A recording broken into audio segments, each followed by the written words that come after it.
Hello students, welcome back to my channel.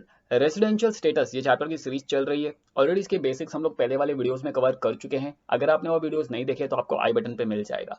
इस video में एक नया एग्जांपल सॉल्व करेंगे, तो चलिए शुरू करते हैं।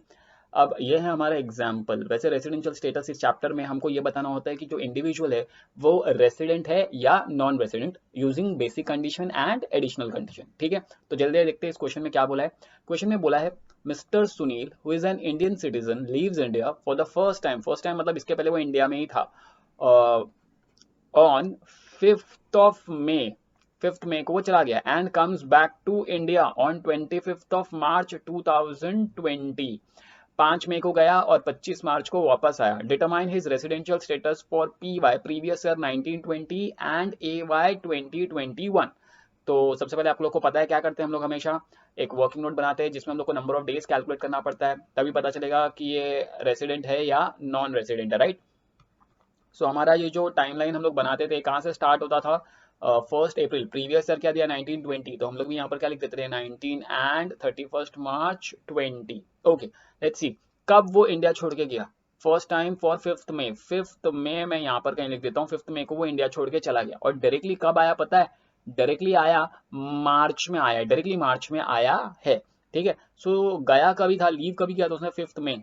सो मैं 5 लिख देता हूँ 5 मई, एंड वो आया है 25 मार्च को, तो मैं 25 3 लिख देता हूँ डायरेक्टली। ठीक है, ओके। इसका मतलब ये जो बीच का जितना भी पोर्शन है, इस पोर्शन में वो इंडिया में नहीं था।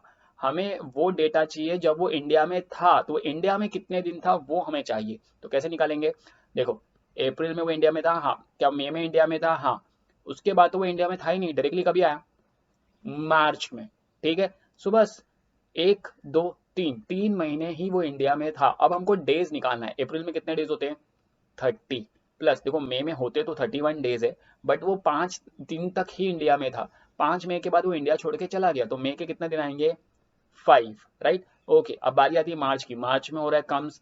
अब आपको याद होगा तो मैंने आपको बताया था जब भी कम्स होता है तो हम लोग क्या करते हैं 25 के बाद के डेज लेना, 25 26 27, बट इतना टाइम नहीं होता कि हम लोग पूरा कैलकुलेट करें। सो फॉर्मूला क्या है, मार्च महीने में कितने दिन होते हैं, 31, माइनस 25 को आया तो हम लोग कितना माइनस कर देते हैं, 24, एक कम माइनस कर देते हैं, राइट। सो कितने डेज आएंगे, 31 में से अगर हम लोग ये निकाल ले तो, so 31 minus 24 is equals to 7, 7 days आ रहे हैं तो मैं लिख देता हूँ 7। सो अब टोटल नंबर ऑफ डेज निकाले, सो कितना आएगा, it's 30 plus 5 plus 7। So number of days हो रहा है 42 डेज। कितना हो रहा है, 42 डेज। अब चेक करना है कि ये जो मिस्टर सुनील है वो रेसिडेंट है या नॉन रेसिडेंट है। कैसे चेक करते थे, बेसिक कंडीशन से। सो मैंने आपको प्रीवियस वीडियोस में सिखाया था कि सोल्यूशन में हम लोग क्या करते थे, बेसिक कंडीशन एडिशनल कंडीशन एक टेबल के अंदर लिख देते थे, राइट। एंड दो कॉलम बना देते थे।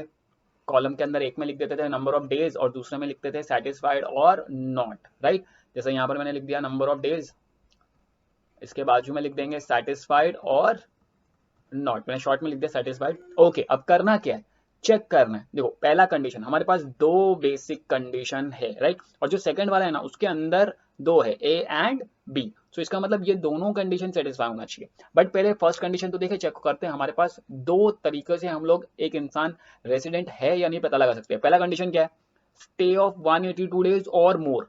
हमारा आंसर कितना आया था, 42 डेज। सो ये वाला कंडीशन तो सेटिस्फाई नहीं हो रहा है, नॉट सेटिस्फाइड, बच गया। सुनील अब तक ने फर्स्ट कंडीशन नहीं किया, इसका मतलब वो नॉन रेसिडेंट नहीं है, ऐसा नहीं मान सकते। बिकॉज अगर फर्स्ट कंडीशन नहीं करता है तो हमारे पास एक और एक ऑप्शन है सेकेंड कंडीशन का। सेकेंड कंडीशन का हमारे पास एक ऑप्शन है। सो देखो पहला कंडीशन उसने डॉच कर दिया, इस कंडीशन को उसने सेटिस्फाई नहीं किया, इसीलिए मैं सेकेंड कंडीशन की ओर जा रहा हूँ। ठीक है, तो मैं यहाँ पर जाके लिख देता हूँ 42 डेज। अब चेक करते हैं सेकंड कंडीशन क्या बोलता है। सेकंड कंडीशन बोलता था स्टे ऑफ 60 डेज और मोर। ये लो, यहाँ पर तो 42 डेज है, मतलब ये सेकंड कंडीशन का जो पहला वाला है ना इसको भी सेटिस्फाई नहीं कर रहा, तो मैं यहाँ पर लिख देता हूँ नॉट सेटिस्फाइड, नॉट सेटिस्फाइड। तो इसका मतलब उसने फर्स्ट कंडीशन तो किया ही नहीं। सेकंड कंडीशन में दो थे जिसमें से एक उसने किया नहीं है।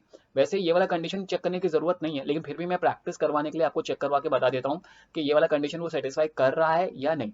अब देखो उन्होंने क्या बोला है, सेकंड कंडीशन में क्या है, स्टे ऑफ 365 डेज और more in India in last 4 previous year. Last 4 previous year में उसका स्टे 365 डेज से ज्यादा है या कम है, ये हमें चेक करना है। कैसे चेक करेंगे बताए, एक छोटा सा वर्किंग नोट बनाएंगे, यहाँ पर लिख देंगे हम लोग प्रीवियस ईयर, यहाँ पर लिख देंगे हम लोग नंबर ऑफ डेज। देखो हमारा जो प्रीवियस ईयर क्वेश्चन में दिया है वो 1920, यहाँ से पीछे जाना है 4 साल, सो आएगा 1819, फिर क्या आएगा 1718, फिर क्या आएगा 1617, फिर क्या आएगा 1516, सो 1 2 3 4। वैसे मैं आपको बता दूं 1516 लीप ईयर है, ठीक है। अच्छा 1819 में देखो मैं कितने डेज लिख रहा हूँ, 365 डेज, इसमें भी 365 डेज, इसमें भी 365 डेज, इसमें 366 डेज। अब आप बोले सर यहाँ पर आप ऐसे कैसे लिख रहे हो, आपको कैसे पता चला कि यहाँ पर इतने डेज लिखने हैं। क्वेश्चन में देखो क्या बोला था, क्वेश्चन को ध्यान से रीड करना है कभी भी। Mister Sunil who is an Indian citizen leaves India for the first time, मतलब है ना ये जो 5 मई को वो इंडिया से बाहर गया ना, वो पहली बार गया, इसका मतलब इसके पहले जितने भी साल थे ना वो इंडिया में ही था। इसीलिए मैंने यहाँ पर अज्यूम कर लिया कि वो 1819 में पूरा दिन इंडिया में ही था, इसमें भी पूरे साल इंडिया में था, इसमें भी पूरे साल इंडिया में था, इसमें भी पूरे साल इंडिया में था, तो इसलिए मैंने पूरे पूरे डेज ले लिए। अब करना क्या है, कैलकुलेट करके चेक करना है कि टोटल नंबर ऑफ डेज कितने आते हैं। सो 365 प्लस 365 प्लस 365 प्लस 366, सो 1461, सो मैं लिख देता हूँ 1461 डेज। सो जाते हैं यहाँ पर लिखते हैं 1461 डेज, इसका मतलब ये जो नीचे वाला कंडीशन है ना ये सेटिस्फाई हो रहा है, ठीक है। लेकिन देखो हम लोगों को दोनों कंडीशन सेटिस्फाई करना था, मतलब ये भी टिक होना चाहिए, ये भी टिक होना चाहिए, दोनों कंडीशन साथ में सेटिस्फाई होना चाहिए, तो ही मिस्टर सुनील रेसिडेंट माना जाता। एक हो रहा है एक नहीं हो रहा नहीं चलेगा, तो वो बीच में क्या है एंड, ये कंडीशन भी सेटिस्फाई होना चाहिए, ये भी होना चाहिए। अगर दोनों में से कोई एक नहीं हो रहा है तो इसका मतलब सेकंड कंडीशन भी उसने सेटिस्फाई किया नहीं। सो अभी हुआ क्या यहाँ पर है ना, हमने दोनों बेसिक कंडीशन अप्लाई करके चेक किए लेकिन दोनों ही कंडीशन वो सेटिस्फाई नहीं कर रहा है, राइट। तो अब तक हमारे इन्फॉर्मेशन के हिसाब से वो नॉन रेसिडेंट है, राइट, रेसिडेंट नहीं है। कंडीशन सेटिस्फाई किया तो रेसिडेंट।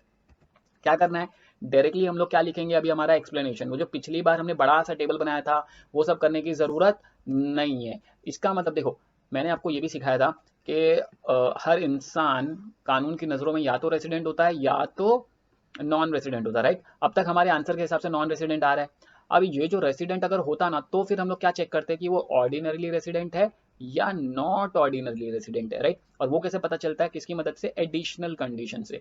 बट अभी हमने जो सम सॉल्व किया ना उसके हिसाब से हमारे जो मिस्टर सुनील है ना वो कौन है, नॉन रेसिडेंट, और नॉन रेसिडेंट के अंदर तो कोई क्लास नहीं है। इसका मतलब इस सम में हम लोग ये सॉल्व नहीं करेंगे, मैं एनए लिख देता हूँ, एनए मतलब नॉट अप्लीकेबल। इस सम में हमें ये जो एडिशनल कंडीशन है चेक करने की जरूरत नहीं है। अगर सपोज ये नहीं लिखना है तो आप चाहो तो यहाँ पर डैश भी कर सकते हो, डैश कर दिया तो भी चलेगा, ठीक है, डैश कर दो तो भी चलेगा। एडिशनल कंडीशन चेक करने की जरूरत नहीं है। एडिशनल कंडीशन कब चेक करते हैं, जब वो रेसिडेंट है तो, बट हमारे हिसाब से तो वो नॉन रेसिडेंट है बिकॉज उसने दोनों ही कंडीशन सेटिस्फाई किया नहीं, ठीक है। तो अब हमें क्या करना है, एक्सप्लेनेशन लिखना है और हमारा सम वहीं पे खत्म हो जाएगा। छोटा सा सम था, नॉन रेसिडेंट के सम बेसिकली बहुत छोटे ही होते हैं। सो हम लोग एक्सप्लेनेशन में क्या लिखेंगे, मिस्टर कौन था, mister Sunil fails to satisfy